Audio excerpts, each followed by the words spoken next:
कभी सोचा है कि बड़े बड़े गोल सेट तो कर लेते हैं, पर उन्हें पूरा करना इतना मुश्किल क्यों लगता है? अक्सर ऐसा होता है कि असली लड़ाई बाहर की दुनिया से नहीं, बल्कि हमारे अपने दिमाग के अंदर चल रही होती है। तो आज हम इसी अंदरूनी दुश्मन को जीतने के कुछ राज जानने की कोशिश करेंगे। तो चलिए इसी सवाल की जड़ तक चलते हैं। आखिर वो क्या चीज़ है हमारे अंदर जो हमें वो करने से रोक देती है जो हम जानते हैं कि हमारे लिए अच्छा है, हमारे लिए सही है। देखिए, हमारे आज के विश्लेषण का आधार यहीं से आता है। ये कहता है कि हमारा दिमाग असल में हमारा दोस्त नहीं है। उसका काम हमें सक्सेसफुल बनाना नहीं है, बल्कि बस जिंदा रखना है, हमें सेफ रखना है। मतलब आराम से, थोड़ा डर कर, चुपचाप। और बस यही हमारे सारे संघर्ष की असली जड़ है। तो चलिए इस अंदरूनी जंग के मैदान में उतरते हैं और इसे थोड़ा समझते हैं। ये लड़ाई है एक तरफ हमारे सपनों की और दूसरी तरफ हमारे दिमाग के उन पुराने सर्वाइवल वाले नियमों की। ये बिल्कुल एक रस्साकशी जैसा है ना? एक तरफ हम हैं जो आगे बढ़ना चाहते हैं, कुछ बनना चाहते हैं, मजबूत होना चाहते हैं, और दूसरी तरफ है हमारा दिमाग जो चाहता है कि हम बस सोफे पर पड़े रहें, जहां सब कुछ सेफ है, आसान है। ये वही आवाज़ है जो हमेशा कानों में गूंजती है, अरे छोड़ो, आज नहीं, कल कर लेंगे। और होता क्या है, जब हम बार बार आराम की इस पुकार को सुनते हैं तो हम सिर्फ सपने देखने वाले बन के रह जाते हैं, कुछ करने वाले नहीं। असल में हम अपने ही दिमाग की बनाई एक जेल में कैदी बन जाते हैं। तो सवाल ये है कि इस जाल से बाहर कैसे निकला जाए, और यहीं पर इस सोर्स मटेरियल का पहला और सबसे ज़रूरी सिद्धांत सामने आता है। दर्द और मुश्किल के साथ अपने रिश्ते को पूरी तरह से बदल देना। देखिए, समझने वाली बात यह है कि ज्यादातर लोग दर्द को एक दुश्मन मानते हैं, एक सिग्नल कि बस अब रुक जाओ।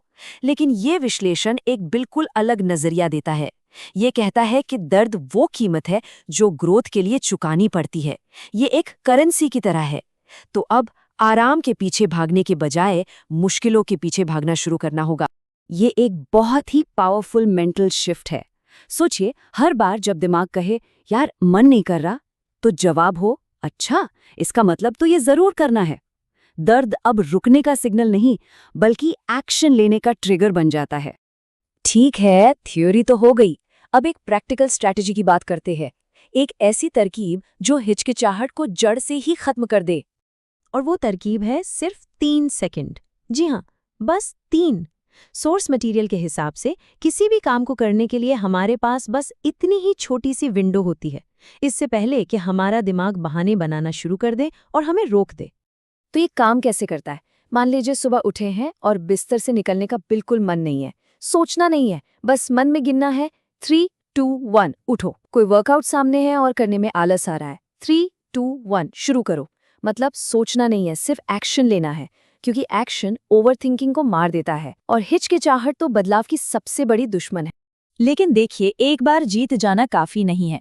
असली बदलाव तो तब आता है जब दिमाग को लगातार ट्रेन किया जाए। और इसके लिए कॉन्सेप्ट है डेली डिस्कम्फर्ट रिचुअल का।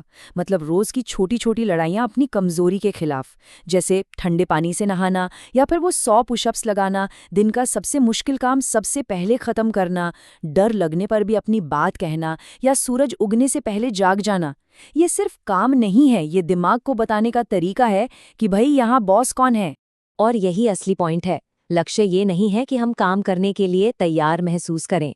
लक्ष्य तो बस काम करते जाना है, तब तक जब तक दिमाग चुप होकर फॉलो करना शुरू ना कर दे। हर छोटा मुश्किल काम दिमाग को सरेंडर करना सिखाता है।